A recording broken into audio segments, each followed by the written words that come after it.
근데 여기서 주의사항이 있습니다. 주의사항. 현물만 하시는 분들은 업비트에 있는 109종목만 하시겠죠. 근데 거래소 차트를 다르게 설정해야 되는 경우가 있습니다. 이 경우는 어떤 경우냐면 업비트에 있는 알트코인 종목 중에서 상장한 지 얼마 안 된 종목들 있죠.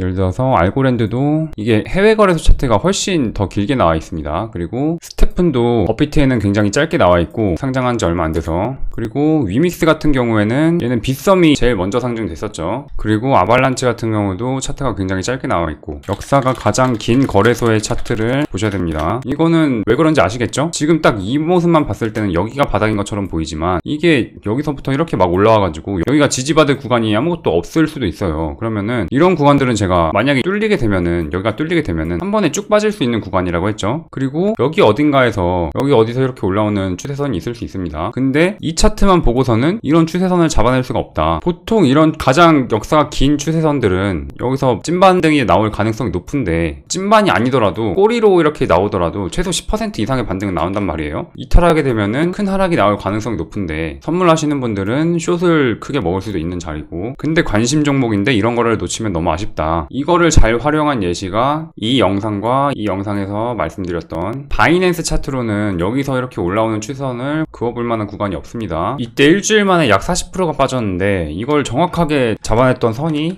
여기 비트스탬프 차트에서 이 2011년도부터 올라오는 가장 마지막 상승 추세선, 제가 여기서부터 중요하다고 했죠, 이 선. 그래서 여기서 반등이 나왔었고 여기서도 이렇게 잡아드렸었고, 이거를 이탈하는 순간 정확하게 리테스트 하면서 7일 동안 약 40%가 빠졌다. 짧은 차트로는 이런 중요한 선들을 캐치를 해낼 수가 없기 때문에 지금 대각 추세선만 예시를 보여드리긴 했는데, 수평으로도 중요 구간이 있겠죠. 본 김에 아발란체도 볼까요? 아발란체 바이낸스 차트 보시면 이거 다 지우고, 지금 이 구간 아발란체 주봉이고요. 여기서 저항에 한번 막혔고 뚫고 올라갔을 때 하락의 눌림목이 됐던 구간, 그리고 뚫고 내려가니까 저항을 맞았던 구간, 그러면 여기는 중요 구간이다 라고 해서 여기를 잡아볼 수 있었는데, 업비트 차트만 본 경우에는 차트가 여기까지 나와 있을 때 어디까지 떨어질지, 어디를 지지선, 어디를 중요 구간을 잡아서 반등을 먹을 것인지 그런 걸 알 수가 없다 이 말이죠. 그리고 이 친구도 하락이 언제 가속화됐어요? 이거는 거의 상장빔이니까 무시를 하고요. 이 수평 주요 구간과 역사가 가장 긴 상승 추세선, 가장 최종적으로 마지막으로 지지받아야 되는 상승 추세선이 깨지자마자, 여기가 5월 2일인데 그 다음 주에 시가가 여기를 이탈해서 형성되자마자 비트랑 같이 뭐 맞춰서 빠졌겠죠. 70% 빠졌습니다. 70%짜리 하락을 피하고 대응을 할 수가 있었는데, 뭐 희망회로 유튜버 말 듣고 여기 뭐 바닥이다, 더 빠질 구간이 없다 이런 식으로 해서 담아놨던 사람들은 그냥 뭐 아발란체 좋다, 무슨 기술력이 좋다 등등으로 갖고 있었던 사람들 그냥 대응 하나도 못하고 거의 70% 넘게 손해를 봤겠죠. 아무튼 설명이 좀 길어졌는데 이게 꼭 있어야 되고,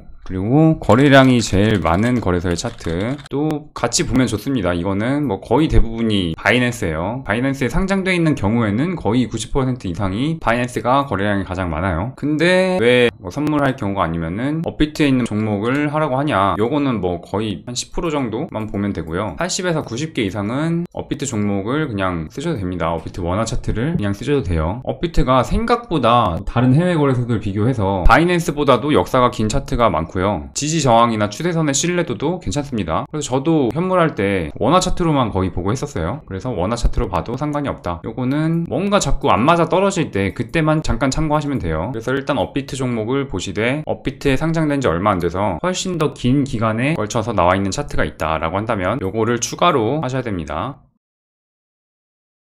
그리고 추가적으로 다른 거래소 차트를 비교하면서 봐야 될 경우가 또 따로 있습니다. 웨이브 같은 경우에 영상에서는 업비트로 작도가 돼 있는데, 바이낸스 차트를 뭐 선물 거래나 뭐 그런 거 하시나 봐요. 그래서 바이낸스로 봤을 때 작도가 완전히 달라진다. 11월 28일에 나온 긴 아랫꼬리, 이런 경우는 어떻게 해결할 수 있을까요? 이렇게 말씀을 하셨는데, 두 가지 검증 단계를 거쳐야 되거든요. 어떻게 해야 되는지 설명드리겠습니다. 이거 8월 중으로 영상 답변 드린다고 했는데, 작도의 모든 것이 끝나면 답변을 드리려고 했어요. 그리고 이게 8월에 끝날 줄 알았어요. 근데 개인적으로 한 달 정도 쉬기도 했고 너무 오래 걸렸네요. 답변 늦어진 거 정말 죄송하고, 제가 앞으로 뭐 해드리겠다고 뭐 영상 찍어 올려드리겠다 이런 거 약속 드리는 거 있으면은 믿지 마세요. 언젠간 해드립니다. 언젠간 해드리는데, 이 기간에 대해서는 일단 제 마음속의 목표는 이런데 저도 장담을 못합니다. 그러니까 혹시 다음에 질문하시는 분들 계시면은 참고를 하시고, 코인 하는 사람들이 꼭 알아야 될 사이트 중에서 코인마켓캡이라는 게 있습니다.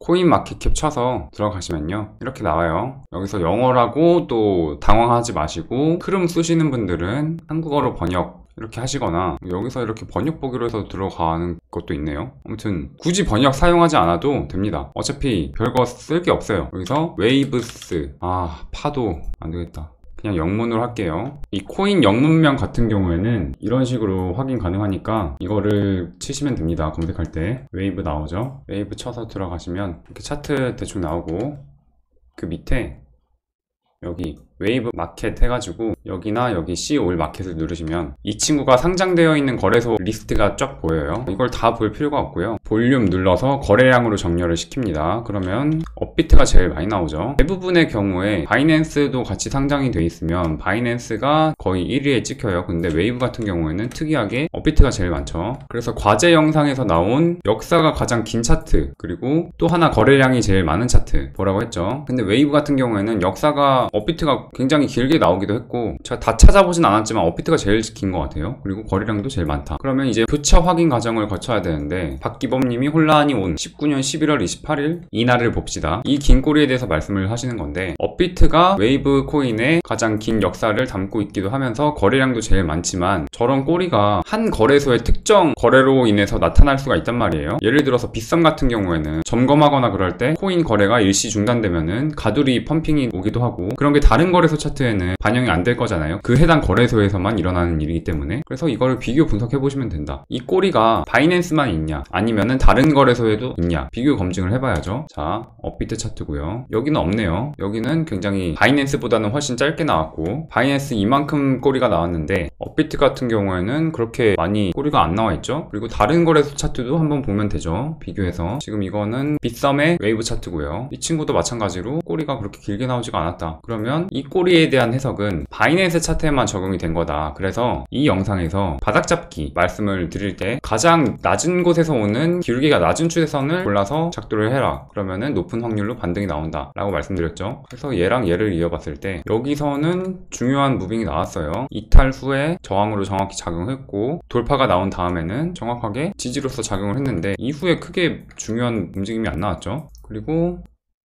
여기도 마찬가지입니다. 여기도 크게 이게 이탈하고 여기서 리테스트가 나오고 빠지긴 했는데 여기서 정확하게 작용을 해주지는 않았다. 하지만 가장 거래량이 많고 역사가 가장 길게 나온 웨이브 차트를 보유하고 있는 업비트 같은 경우에는 여기와 여기를 이었을 때 바닥을 정확하게 잡아낼 수 있는 160%짜리 상승이 나온 추세선을 작도를 할 수가 있었다. 이런 꼬리가 나왔을 때 한 번씩 다른 거래소 차트 한번 보세요. 얘를 무시하고 이렇게 그릴 수도 있습니다. 얘를 무시하고 이런 식으로 해서 작도를 해볼 수 있어요. 이랬을 때 정확하게 상단에 맞죠. 그래서 이거는 가르쳐 주려고 했던 게 아닌데, 아무튼 그렇습니다. 얘를 무시하고 그리는 방법도 있고 포함시켜서 그리는 것도 있어요. 이 꼬리가 이거 좀 이상한 것 같은데 라는 생각이 들면은 다른 거래소 차트 한번 봐보세요. 빗썸 웨이브 차트에도 이 꼬리가 있고 바이낸스 웨이브 차트에도 이 꼬리가 있네요. 그러면은 얘는 정상적으로 표현이 된 친구구나. 그래서 가장 거래량이 많은 역사가 오래된 차트에 그려봐도 되는 추세선이겠구나 하면서 판단을 하시면 됩니다. 빗썸 차트에서 한번 작도를 해볼까요? 얘랑 얘, 그리고 얘랑 얘 색깔 다르게 뭔가 중요하게 작용을 해준 듯 하면서도 뭔가 좀 애매하다. 여기가 리테스트 나오고 이 부분만 빼고는 정확하게 나오긴 했는데 여기 아랫부분은 정확하게 맞지가 않죠. 그래서 차트가 이렇게 긴 꼬리를 남긴 부분이 있어서 이 부분에 작도를 하게 되면 신뢰도가 떨어지지 않을까? 라는 생각이 들 때 거쳐야 되는 검증 단계, 첫 번째 코인 마켓캡에 들어가서 거래량이 제일 많은 거래소의 차트를 선정한다. 그리고 긴 꼬리가 남겨져 있어서 작도의 신뢰도를 해칠 것 같은 부분이 있으면 다른 거래소의 차트와 비교해 가면서 여러 거래소의 차트에서도 공통적으로 나타난 부분인지 확인하시면 됩니다. 그래서 공통적으로 나타났다고 한다면 그 부분에다가 작도를 해놓은 선을 신뢰를 하고 트레이딩의 기준으로 삼아도 되겠다라는 판단이 서는 거고요. 그리고 이게 긴 꼬리도 그렇지만 수평작도 매뉴얼인 큰 변곡의 종가, 이 부분을 막 1달러, 2달러 차이로 뚫었는지 말았는지 이게 애매할 때 있단 말이에요. 이게 돌파를 한 건지 안 한 건지 애매할 때, 그럴 때 다른 거래소 차트를 비교해 가면서 비트스탬프 차트는 이걸 못 뚫었네, 바이비트 차트는 또 뚫었네, 또 코인베이스 차트는 뚫었네, 바이낸스 차트도 뚫었네 하면은 이거는 돌파를 한 게 맞겠구나 라고 생각을 하고 트레이딩을 할 수도 있고요. 근데 보통 이럴 때는 다음 캔들이나 다다음 캔들이 그려질 때까지 조금 더 기다려보는 게 좋습니다. 너무 성급하게 할 필요는 없어요. 그래서 다른 거래소의 차트를 봐야 하는 경우, 과제 영상에서 내가 쓰는 거래소에 해당 코인 차트가 기간이 짧게 나와 있을 경우에는 역사가 가장 긴 차트를 보유하고 있는 거래소 차트로 작도를 한다. 근데 만약에 거래량이 더 많은 차트가 있으면은 과거에서 끌고 오는 선들은 얘를 사용하면 되고요. 그리고 최근에 그려진 차트에 트레이딩을 할 경우에는 거래량이 제일 많은 거래소 차트를 보면 된다. 그리고 차트가 좀 왜곡되어 있는 것 같다, 아니면은 좀 애매해서 교차 검증이 필요할 것 같다 라고 할 때는 다른 거래소의 차트랑 비교해가면서 여러 거래소들에도 공통적으로 나타난 부분인지 확인 과정을 거치면 된다 입니다. 그래서 1번, 2번, 3번을 바꿀게요. 다른 거래소의 차트를 봐야 되는 경우, 이 세 가지에 대해서 설명을 마쳤고요. 과제 영상이 올라간 지 이제 10일이나 됐는데 이거를 좀 늦게 올려드려서 죄송합니다. 지금 멤버십 때문에 정신이 하나도 없어요. 어쨌든 과제 실력으로 올릴 수 있는 진짜 제일 빠른 길을 제가 알려드린 거니까 이거 꼭 하시기 바라고, 지금 10월 15일 토요일날 10시 반에 영상을 찍고 있는데 구독해주시는 분들 모두 감사합니다.